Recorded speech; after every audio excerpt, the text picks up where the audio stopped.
Okay, so we are going to have a fantastic data session for you. We are actually I'm excited about so many things, but I am really excited about this and talking to you about why it matters so much, how we support you and how what you do supports us so much.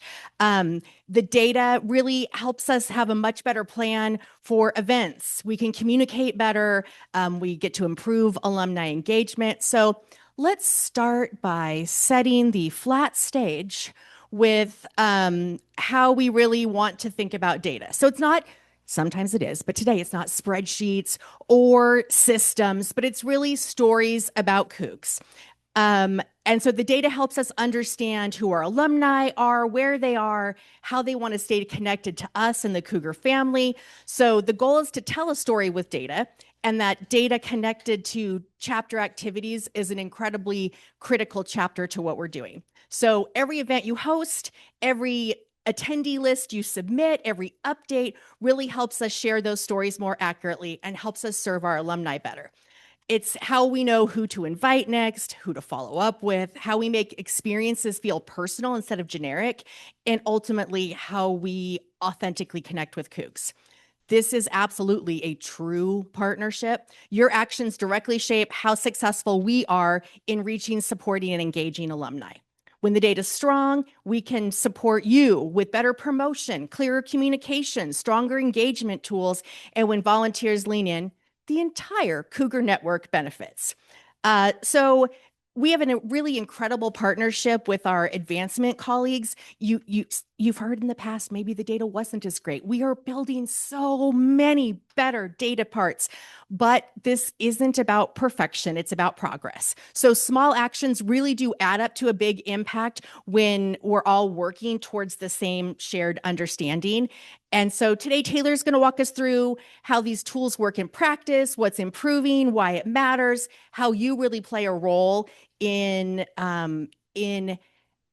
getting good data without adding additional burden to you, and demonstrating how what you do really does directly impact our success. And so, with extreme enthusiasm, our data queen, Taylor Eiler. Okay, hi everybody. Can you hear me? Do I need to lean forward or hold it? No. So I need to hold it. Yeah, okay. Sorry, gang. Okay. Hi, I'm Taylor Eiler. I'm the Assistant Director for Data Management. So all the data you collect on any event comes to me eventually. I now have to use a mouse, so apologies if we go slow here. Okay, so what type of data do we handle? We handle all types of data, but for the purposes of today's conversation, we're going to kind of focus around these. So our event registrations and attendance, our membership data, our alumni and friend biographic data, our alumni and friend donor data. We have a mobile app, so the data that comes out of our mobile app, and then Cougs Connect. I also, as a 5% other duties as assigned, manage the Wine by Cougars Wine Club data. So that's a fun one, but it doesn't come up on a daily basis. But whenever any of you who are a part of the Wine Club have questions, you can reach out to me. Okay, so why is attendee data important? So we are contacting people the way that they prefer. That's first and foremost our priority. We're trying our best to track participation accurately. We're inviting the right people to the right events. So one of our largest sources of data from volunteers is updates from your chapter event registrations. Each event interaction becomes a part of that alumni or friend engagement story with WSU. Event attendee data ensures that we can recognize the hard work that you all are doing across the country. The participation is connecting your chapter's efforts to our official system of record. So that's the system of record that I'm working in and day out, making sure that all of the people that live where you all live are getting the right things when we want them to. It's a direct report card of what mattered for an attendee to take their time to attend one of the events that you all worked really hard to put on. So another thing that we really value is our case advancement survey. This allows us to benchmark against other universities. The better our information, the more it allows us to share valuable data with our colleagues. Sorry, turning my paper as well as turning the slide here. Okay, so how do we use data in our system?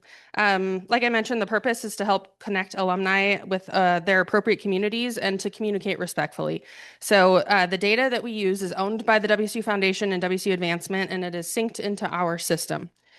We currently host our system in connection or in collaboration with the foundation.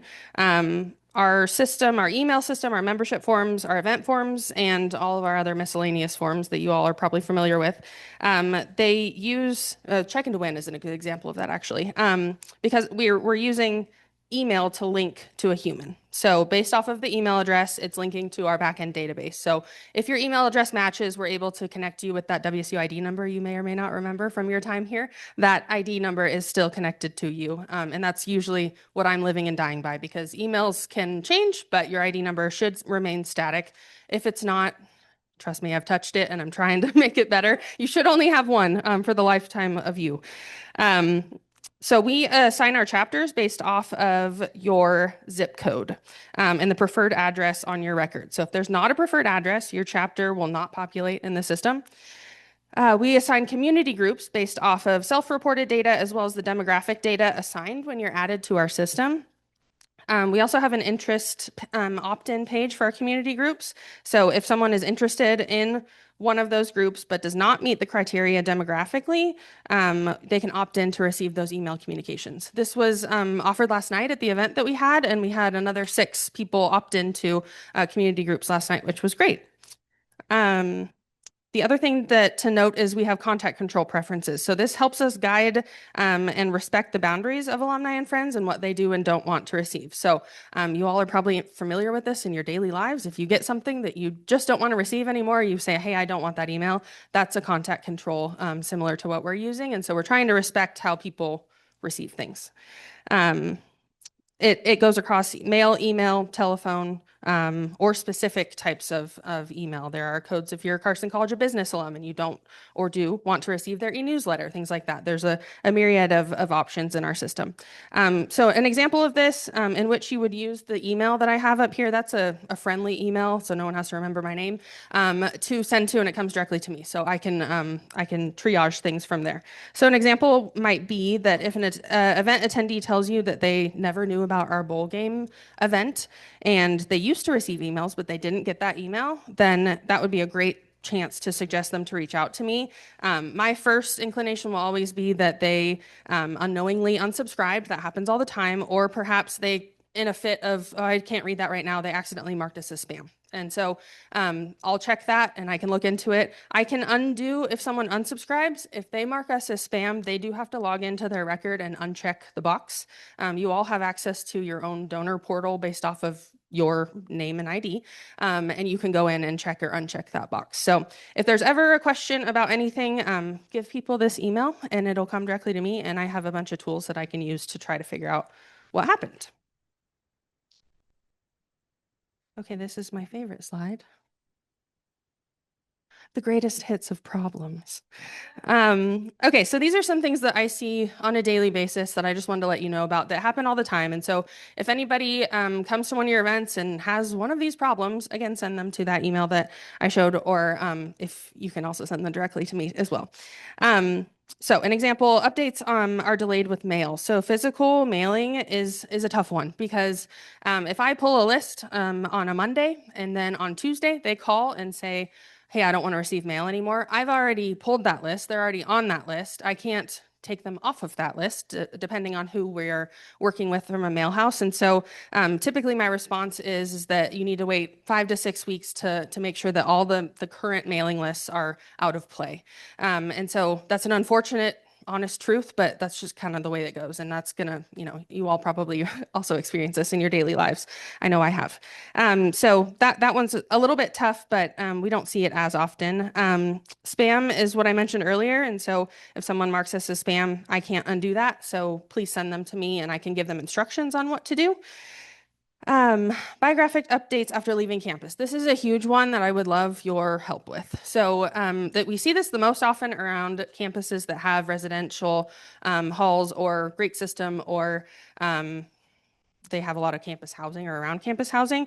So when the students graduate, they move, but they don't update their information. And so, as I mentioned earlier, your chapter is based off of your zip code. So if you never update your address, we never get a new zip code. And so we're continuing to send Pullman is a great example of this. We're continuing to send Palouse chapter information to folks that no longer live here, which is probably annoying and a little bit like, I don't care about this. But so we want to get that updated information so that we're sending to the correct places for you all. So that's one I see all the time, and I am actively working toward mitigating with the university, but it's really tough. Students don't know where they're doing after graduation, so I feel them there, but if you can ever send folks to our Update Your Information page, that's the fastest way that takes my hands out of it, that allows them to get their update in our system quickly.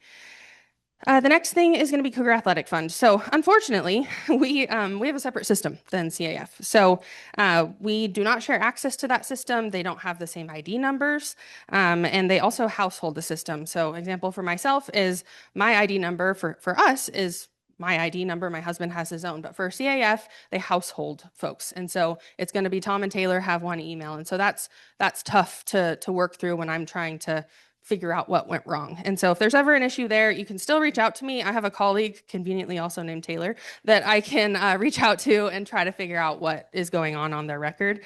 But that one takes a little bit longer for me to try to figure out. Another example might be if for other department communications. So Kelly's a great example for me all the time. She's a Carson grad, and so if she receives something, I can try to figure it out. But if some email goes out from another college and someone calls me and says, "Hey, I'm getting this, but I can't see it. I don't get every email that the university sends out." So if there's ever an example where you're talking to one of your event attendees and they say, "Hey, I got this," please encourage them to forward that exact email or whatever it is. Send me a picture so that I can try to figure out what it is. It's a lot easier for me to make a connection with one of my colleagues and say, "Hey, this person doesn't want this. Why were they on this list?" Try to do some problem solving on your behalf if I have what they got. Okay. All right, so still talking about emails. Emails are our most efficient channel. It's compliant, it's flexible, it protects your alumni preferences. Conversely, mail, I can't protect you as much because that list is gone and it's out of my hands. But for email, if you're calling me that day, I can make sure that the email that goes out at 4 p.m. today is not going to have whatever you don't want on it. And we're keeping communications coordinated across campus units by doing so. We have 14 subscription categories on our website, so that's higher than industry standard of about 10, but it does allow us to be a lot more flexible and give granularity to what you all want. And so I've listed those here for you. So when we send an email, so I'll use Coug News as an example, you all should be getting Coug News. If you click unsubscribe, it's going to unsubscribe you from that category only. So the other 13, you're still going to get those emails for, unless you mark us as spam, in which case you will get nothing. So they can go in and then unsubscribe from all if they prefer. They can also use the same thing, go back in and recheck that box, or I can do that as well. But this allows us to be a lot more flexible in how we make sure that if you want athletic events, you're going to get athletic events. But if you've unsubscribed from that, you will not receive them. I've talked about spam so much. You all understand what spam is now, right? Okay. I mentioned this earlier, but the best way to update your data is to use our Update Your Info form. That's just a lovely screenshot of what it looks like. You can access it from that URL that I listed there, or it's on our website. It's at the very top right corner, right next to member login. It says Update Your Info. That button is going to prompt a login. I know that's kind of annoying. However, when someone's going to update their information, if you don't log in and I know who you are, it's really hard to update their information because the previous information is not there if you don't log in. And so it's there so that it allows me to attach to that ID number and then update the information. That email or that confirmation email also gets sent directly to the foundation's team, Advancement Records, to be able to update it immediately. It's about a day and a half to then sync back into our system. And so it removes me from the equation and has less manual work to go about it. So it's the fastest way for us to get your event attendees into our system so that they start receiving your emails. Let's see. As I mentioned earlier too, if their email matches, it's going to connect them to their ID number. So that also helps us figure out who they are if they're using that URL. It's basically the same link. It's just we have it set up a little bit differently to try to make it easier to find who these constituents are and be able to map their information as quickly as possible. We also have our mobile app has an update your information page that requires you to log in with a first, last, and your WSUID number. I think somebody in this room today like asked to get in there, and I replied in 10 minutes. So hopefully you got in really. Oh, good. Okay. Yes, perfect. You're welcome. So if someone can't get in, it sends an email. The tough part is that I know a lot of your events are on weekends. I'm not here on weekends, and so I get back to you as soon as possible. I think I have it say that I'll be back to you in 48 hours to allow for a weekend. But that's all you need to log in.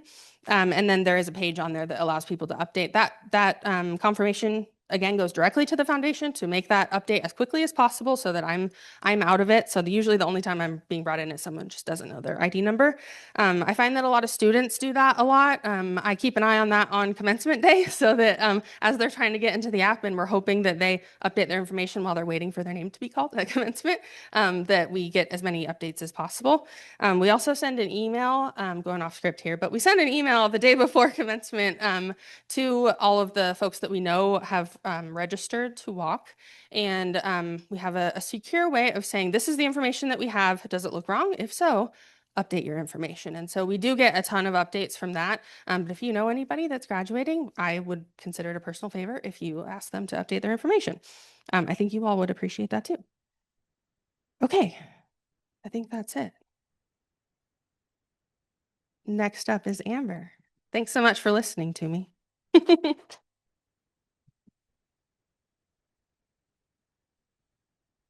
Thanks, guys. One more time for Taylor, our beautiful manager of data. She does a lot, if you couldn't tell from her presentation. She really gets into the nitty-gritty, and so we're very appreciative of her. Okay, I wanted to talk a little bit about what we can do to help you get clean data for your group. This is a help us help you situation. So first and foremost, we have our registration RSVP forms. Simeon and I will create these for your events. We include fields on these forms that match folks with their WSU record. So if an attendee puts in updated information, we will see it, Taylor will see it, and that information will be updated accordingly. Additionally, when folks use our forms, we can pull reports and track those attendee numbers, which assists us in a variety of areas. So even if you have an event that's not ticketed, so we're not collecting any revenue, we still want to push RSVPs because it's still updating records and giving us clean data. Check in to win. Who uses check in to win? Let's get a raise of hands. Yes, I love to see that. That's kind of our clever way of capturing data. It was created for data collection.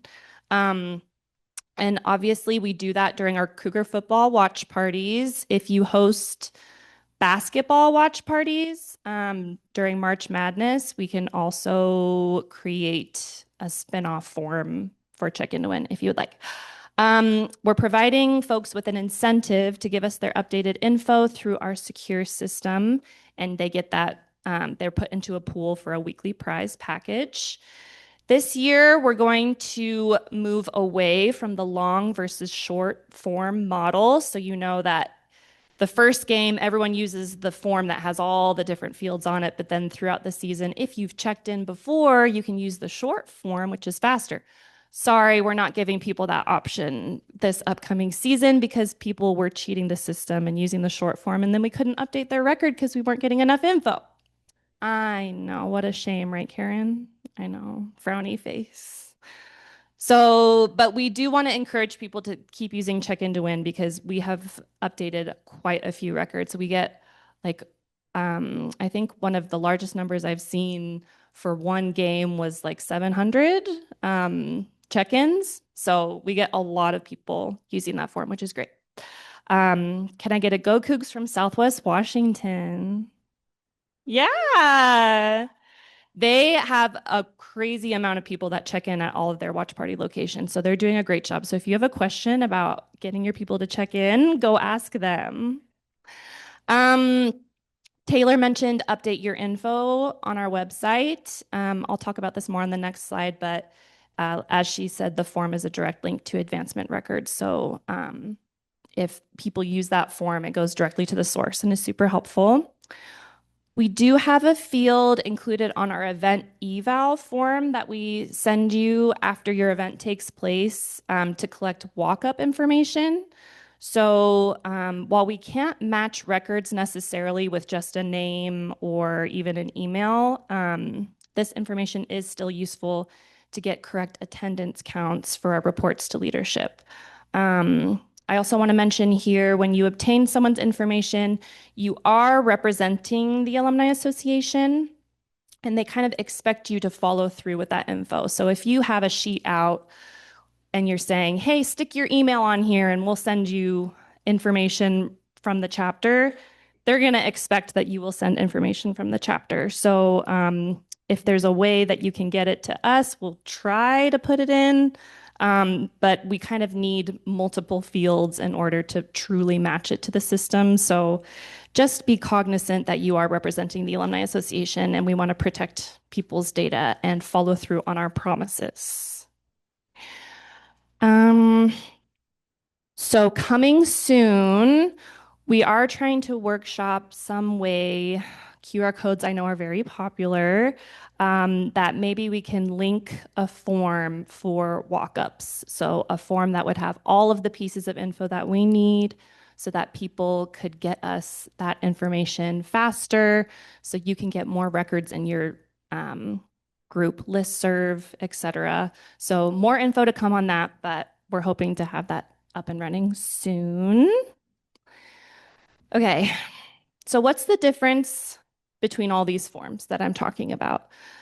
This is just kind of to reiterate what I was saying before.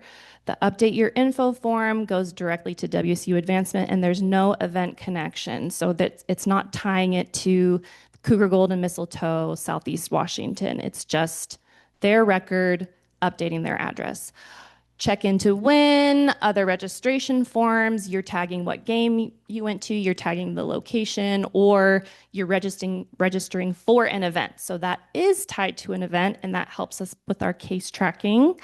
The updates do go through our staff first, aka Taylor, before going to advancement. So it is a little more time consuming, but we still get that data.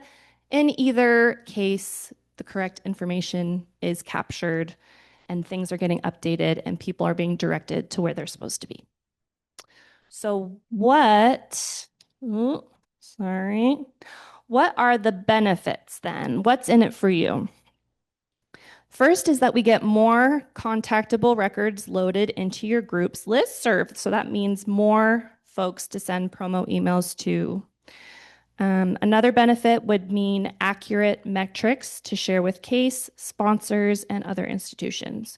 We're also working toward clean and accurate data. And if we're always actively updating records, we can reach that goal much faster. We can also turn around and have the confidence in our facts and figures to share our successes with integrity.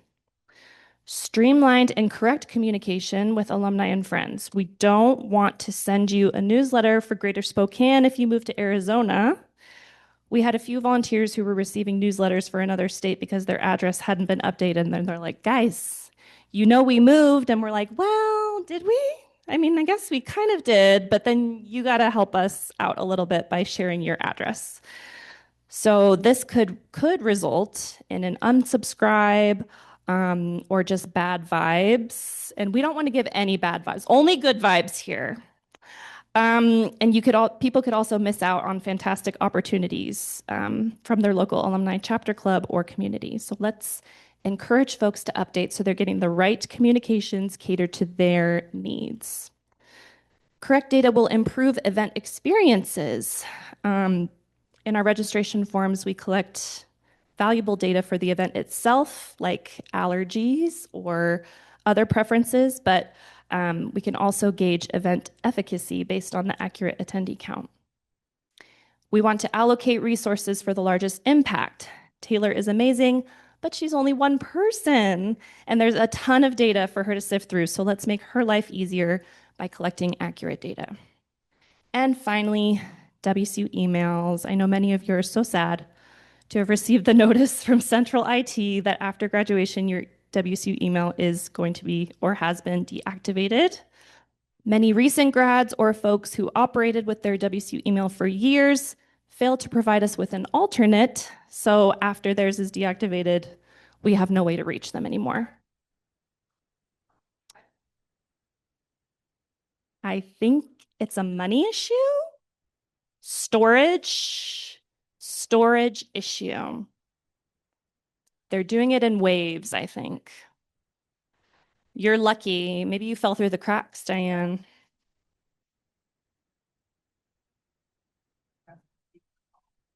Right. Well, give them the alternate just in case.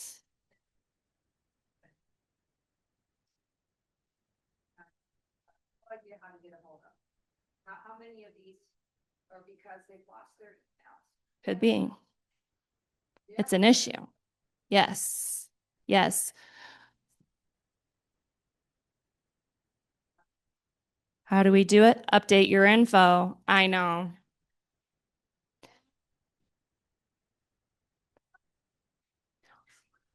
Right. Yes. I know. It's the eternal question. It is. Yes. Announcements.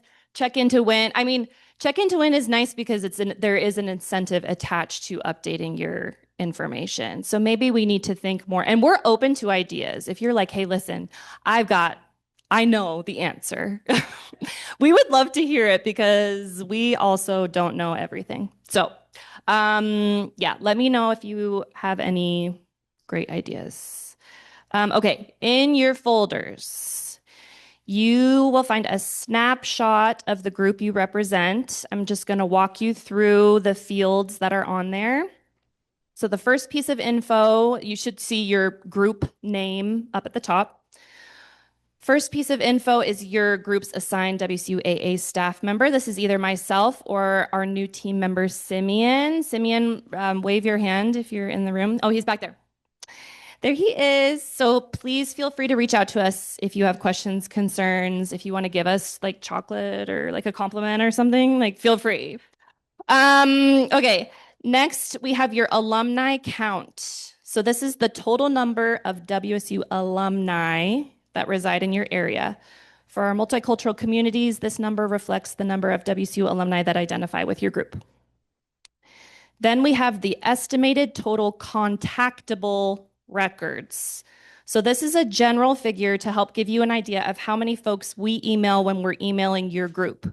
This includes everyone regardless of affiliation. So it's not just alumni. So this figure might even be larger than your alumni count because we're not only emailing alumni, we're emailing parents, friends. If they've ever registered for one of our events and that's created a record, they're in there, students, the list goes on. So that figure does fluctuate because, there's solicitation controls and all the things, but this is just to give you a general idea of how many people are getting this email. There's also a huge misconception that you must be a member of the WSUAA in order to either attend an event or receive one of our emails. That's not the case. We send emails to every record that we have, and anyone is welcome to attend our events. So we hope that message comes across clearly. Next, we have how many WSUAA members reside within your group. Pretty self-explanatory. Multicultural communities, we have a field on there for our interest survey contactable records. So we have a form that folks can say, yes, I'm interested in the Black alumni community. I am a veteran. I identify LGBTQ. Those fields are all included on that interest form. So we included those counts on your sheet as well. Next field is preferred grad year. So we broke this down by alumni count. We're hoping this breakdown will give you a good idea of which reunions you'd like to host within your groups, if any. Remember to reach out to staff member Monica Rice if you'd like to host a reunion-related event. She's waving in the back. Next on the list is our recent grad figure. So remember, recent grads include anyone who's graduated from WSU within the past 10 years. That's irregardless of age. Is that the right word? So young alumni and recent grads can be different demographics. Okay, everyone besides our multicultural communities, we then have a breakdown of top 5 colleges by recent grad count.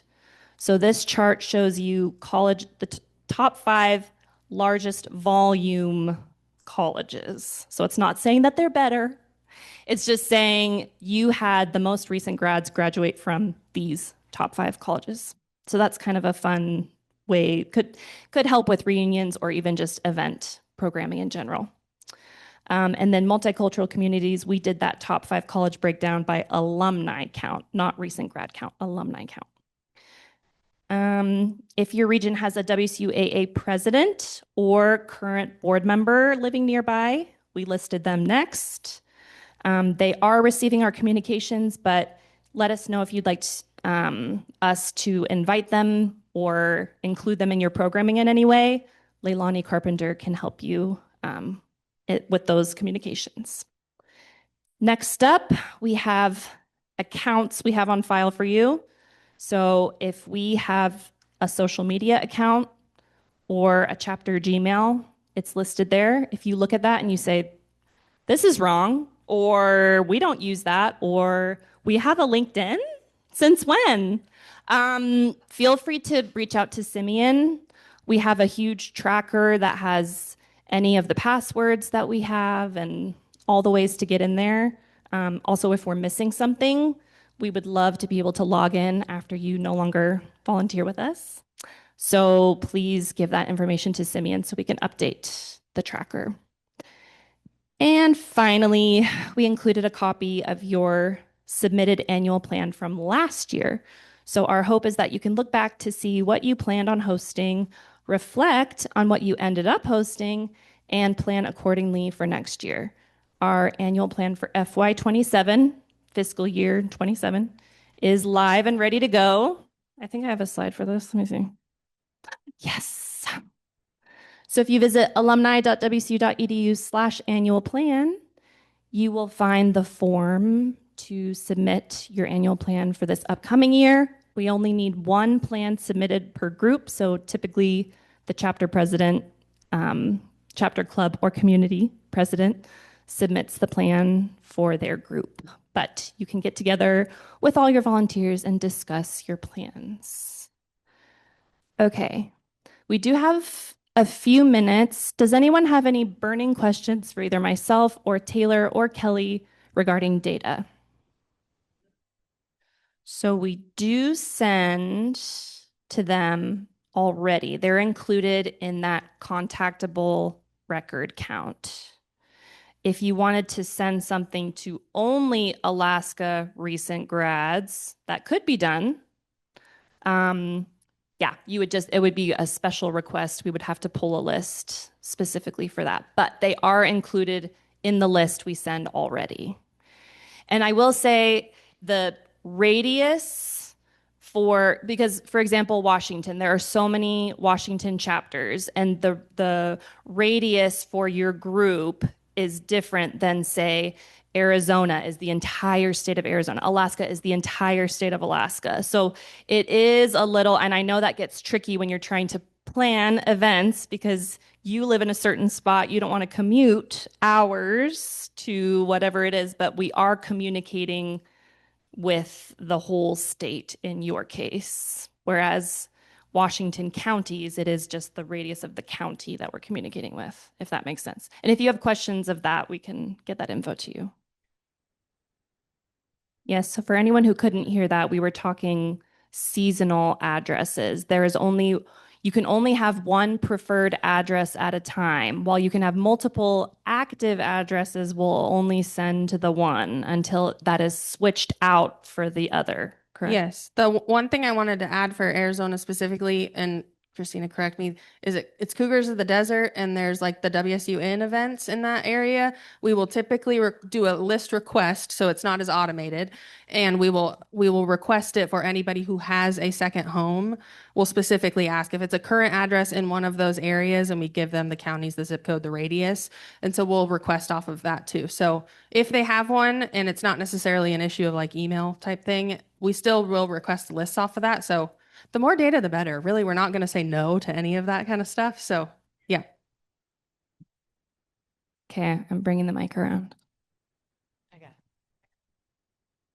Is there a way to maybe set it up so that we could like opt into other chapters like notifications? Because if I'm traveling, it's like, oh, hey, wonder what's going on or that kind of thing. I want to say It's no. a really great idea. I would love to look into it, but I don't have an answer for you right now. I think the idea of having the chapter web pages and the full event calendar on our website is that you're saying, oh, I'm in Florida on this day. Ooh, look, they're having a watch party. So look at the calendar for that instance. But I think since we're going off of your preferred address zip code, we can't add you to other communications at this time. Right. That's already provided because you identify the chapter watch parties by region. And all you have to do is go to that region in the email that we get on the Cougar events and identify. I mean, I travel all over the country, and I use that quite regularly to find out what's happening in other places. So we're doing it perfectly, is what you're saying. Thanks so much. For the watch parties. Qualify. Our problem we find is people are like, oh, I don't actually check my email. I don't read my email, but I'll look at a text message. So is there any thought to collecting, right, those numbers and doing text blasts? Can I say that there's a lot of thought about doing that? We're just not, the university's not there yet. Oh, New this week. On our update your information page that I have talked ad nauseum about, we now have a checkbox. If you'd like to opt in to text messaging, please go check that box. That will also go directly to our foundation. I don't think we are quite there yet in terms of that, but it is coming. And so the sooner you opt in, the sooner once we have it, you'll be opted into it. It is opted in off of the phone number that you provide. So if you then opt out, it is going to be from that phone number. So if you get a new number and you opt back in, it'll be opted into that. So it's based off of your specific phone number. That's all. Just curious, with the website, is our other chapters social media pages on those? I just can't remember. It is. Okay. yeah, like yours specifically or other. Like, so if I wanted to jump on to say Dallas's and I look at their website and I see, oh, here's their Facebook page, and I can, because I know that's where we post most of our stuff because not everyone looks at their emails. Yes. And we're trying to reformat the chapter pages to be more accessible so that it's not, because right now you have to click on chapters, then scroll down to find it, click on it, and then it takes you to the page. We're trying to make it more accessible so it's like more of a one-stop shop situation, and we'll link socials on there, and then you can dig deeper and go into the main page. But yes, you can look at other people's socials on their webpage. Hi, I got a quick question. Haley. We've had a lot of interest in a short form too, so we're happy to help with any part of that. That being said, I'm wondering if we could add one question to the event section, just like where did you hear about this? Whether it was LinkedIn, Facebook, Instagram, a friend, the alumni website. And if we could get like annual reporting on that, that would help us out a lot in terms of where is it worth, like if we get a donation from somebody, like investing in marketing on Facebook or LinkedIn or Instagram, where's the best time investment going to be for some of these communication strategies? Yeah, that's a really good idea. I know we do that on a lot of our strategic event registrations. I took it off of chapter 1 because I was like, is this long enough? But I know it's very helpful for you to know, so maybe we should add that back on. That's a great idea. Yes, Carrie. Also, to help with the chapters, if you go to your page, you can go to Canva and make a free QR code, and we just printed them off and cut them up, and we can just hand it out, and that goes directly to our page for events.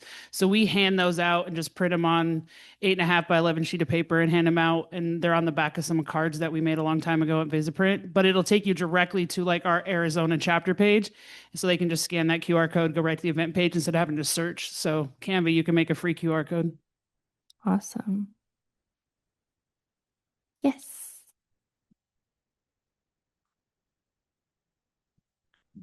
If you have a sporting event, a WSU at the whatever sporting event, will the university then send you how many people registered for that event?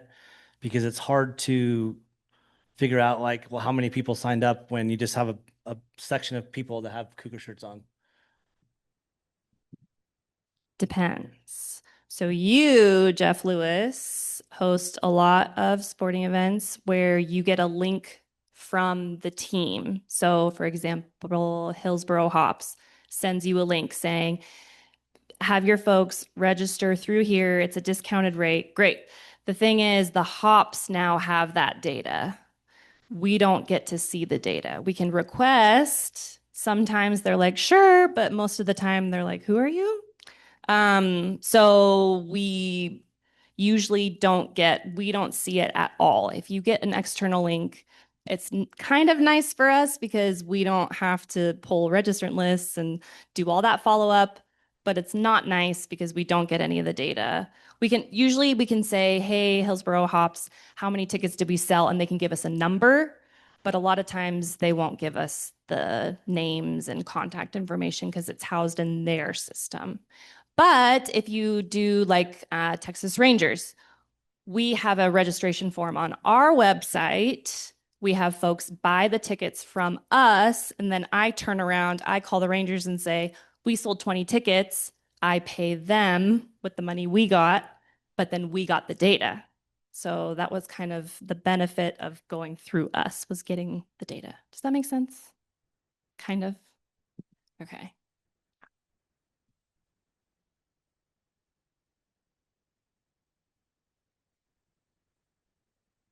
Yes.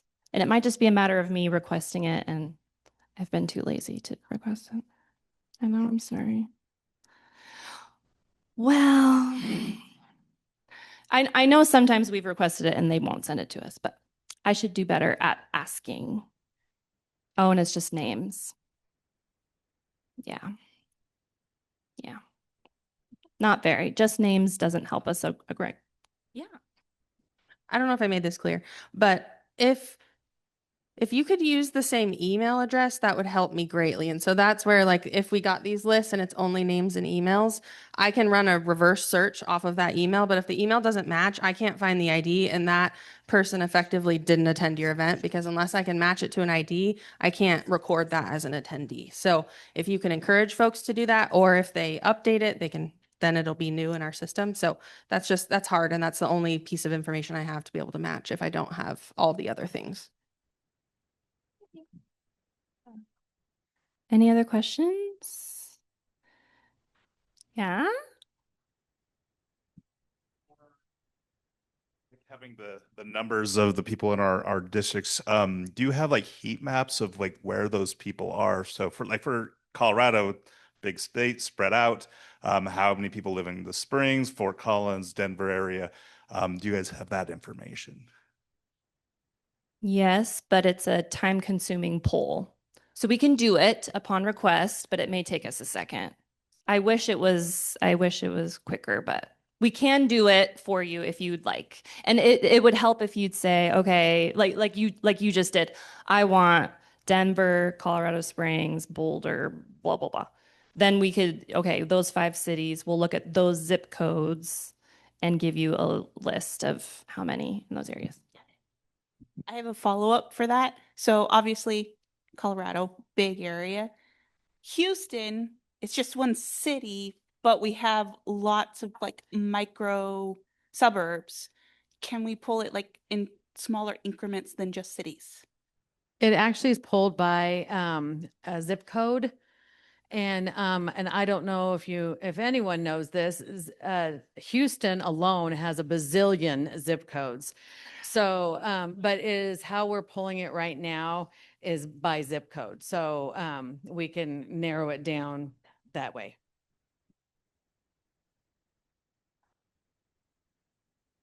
You can ask me or Simeon, and we will then turn around and ask Taylor. I mean, I think we can do it ourselves, maybe also. Okay, any other, oh yes, Brad.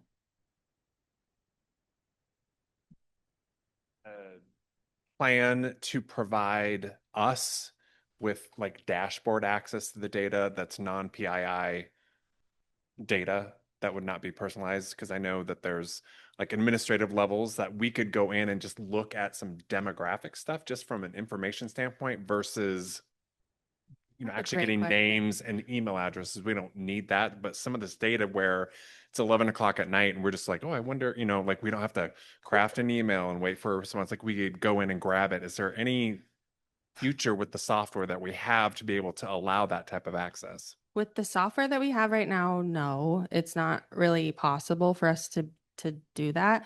But spoiler, we're looking into new softwares, and there's a possibility of that they're like, it's a higher education type software that is well aware we have volunteers. And so we would need to look into what that looks like. Ultimately, it's not our call. It's not Taylor's call about that. We would need advancement as a whole. And so, we share the data and how that looks. And so we would need to look into that. But knowing that you'd be interested in that is helpful. I honestly didn't know that. So so that'll be on my list of questions that's probably taking place right now. And Okay, great. Well, if you think of anything else after this session, feel free to reach out directly to Taylor or that WSUAA@wsu.edu email address that goes right to her.